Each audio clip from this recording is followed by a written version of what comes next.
অবাক করে একজন ব্যক্তি, নোবেলজয়ী ব্যক্তি, তিনি একটা সরকারের ভার নিলেন।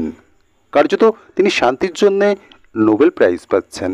কিন্তু অবাক করে তিনি যখন একটা সরকারের ভার নিচ্ছেন, তখনই সব থেকে বেশি বিশৃঙ্খল হয়ে পড়ছে একটা দেশের পরিস্থিতি সমস্ত দিক থেকে।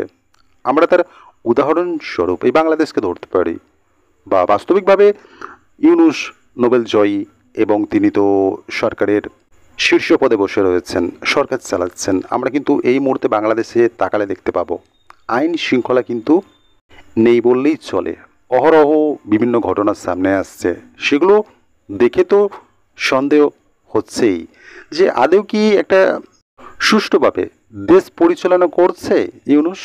এর মধ্যে যথেষ্ট সন্দেহ রয়েছে। যদি সুষ্ঠুভাবে আইন শৃঙ্খলা বজায় থাকতো বর্তমান বাংলাদেশে অন্তর্বর্তীর সরকারের আমলে, তাহলে এই সমস্ত ঘটনাগুলো ঘটতো না। কিন্তু কেন ঘটছে? এবং এই যে নির্বাচন, বাংলাদেশে অন্তর্বর্তী সরকার গঠন হওয়া, তিনি তো বলেছেন যথাসময়ে নির্বাচন করাবেন, এবং যে সমস্ত রাজনৈতিক দলগুলো রয়েছে তারা কিন্তু ইতিমধ্যে চাপ সৃষ্টি করে দিয়েছে। ইউনূস একদিকে ছলাকলা করছে গদিতে টিকে থাকার, অন্যদিকে কিন্তু রাজনৈতিক দল যারা রয়েছে তারা কিন্তু চাপ দিতে শুরু করেছে। একটা সময় দেখলাম এই চাপের মুখে পড়েই কিন্তু ইউনূস একটা পদত্যাগ নিয়ে একটা গুজব রটিয়ে দিল। সেটা নিয়ে কিন্তু সে অনেকটাই সাকসেসফুল হলেও চাপ কিন্তু তার পিছু ছাড়ছে না।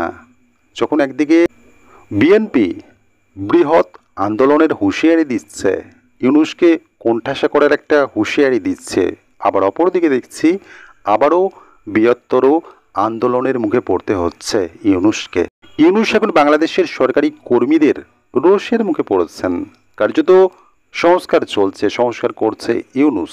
মন মোতাবেক যেটা তার মনে হচ্ছে এটা করা উচিত, সেটাই কিন্তু সাম্প্রতিককালে ইউনূস সরকারি চাকরির ওপর একটা সংশোধন এনেছে।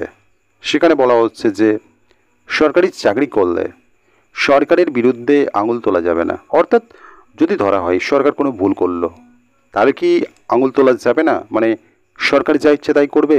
অর্থাৎ সরকার যে কোনো পদক্ষেপ করুক না কেন, যে কোনো সিদ্ধান্তে উপনীত হোক না কেন, যেমনই কর্মকাণ্ড করুক, সরকারি কর্মচারী হলে আঙুল তোলা যাবে না। অতএব যদি সে আঙুল তোলে তো চাকরি থেকে বরখাস্ত। এবং পাশাপাশি বলা হয়েছে ছুটি নেওয়া যাবে না, অপ্রাসঙ্গিক ছুটি নেওয়া যাবে না, এবং এর জন্য যদি সেই কর্মচারী অন্য ব্যক্তিকেও পরিচিত করে সেক্ষেত্রেও কিন্তু চাকরি যাবে। এই জিনিসটা বলা হচ্ছে এই সংশোধন আইনে। কার্যত এছাড়াও রয়েছে কোনো সরকারি কর্মচারীর বিরুদ্ধে কোনো অভিযোগ আসলে তাকে 7 দিনের মধ্যে জবাব দিতে হবে, কেন তার বিরুদ্ধে পদক্ষেপ নেওয়া হবে না। এবং এই সংশোধন আইনে বলা হচ্ছে কোনো কর্মচারী যদি দোষী সাব্যস্ত হয় তার চাকরি যাবে, সাথে শাস্তি পাবে। শাস্তি পাওয়ার পর সেই কর্মচারী আদালতে দ্বারস্থ হতে পারবেন 30 দিনের মধ্যে।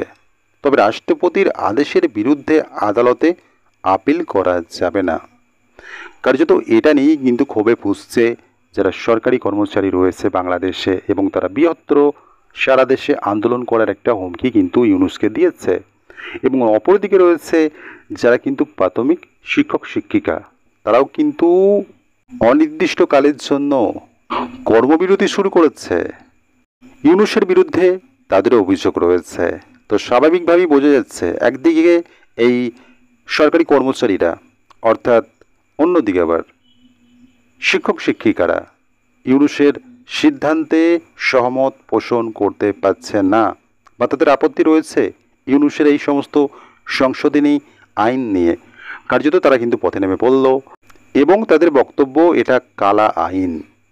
এই আইনকে ফেরত নিতে হবে ইউনূসকে, না হলে বৃহত্তর থেকে বৃহত্তর আন্দোলন করবে তারা। সারা দেশ জুড়ে এই আন্দোলন তারা করবে, এমনটাই কিন্তু ইউনূসকে হুঁশিয়ারি দিচ্ছে। তো স্বাভাবিকভাবেই বোঝা যাচ্ছে ইউনূস কিন্তু এখন সেই পেশায় হওয়ার মতো অবস্থায় রয়েছে। ইউনূস কিন্তু এখন সর্বত দিক থেকে ঘরে বাইরে বলা চলে কোণঠাসা হচ্ছে, চাপের মুখে পড়তে হচ্ছে। একদিকে ভারতের বিরোধিতা করতে গিয়ে ফ্যাসাদে পড়েছে, নিজেরাই নিজেদের পেটে লাথি মেরেছে। আর অন্যদিকে ঘরে একদিকে নির্বাচনের চাপ, একদিকে এই সরকারি কর্মচারী রয়েছে যারা তাদের চাপ, আবার দেখছে শিক্ষক শিক্ষিকাদের চাপ, আবার দেখছি সেনাপ্রধান সরাসরি তো বলেই দিচ্ছেন ইউনূস যে সিদ্ধান্ত নিচ্ছে সেগুলো বাংলাদেশের সার্বভৌমত্বের ওপর আঘাত আনছে, সেগুলো তারা হতে দেবে না। অর্থাৎ সর্বত দিক থেকেই কিন্তু ইউনূসের ওপর চাপ সৃষ্টি হচ্ছে। ইউনূস এখন চিন্তায় পড়ে গিয়েছে, সে কী জ্ঞানাকলে ফেঁসে গিয়েছে।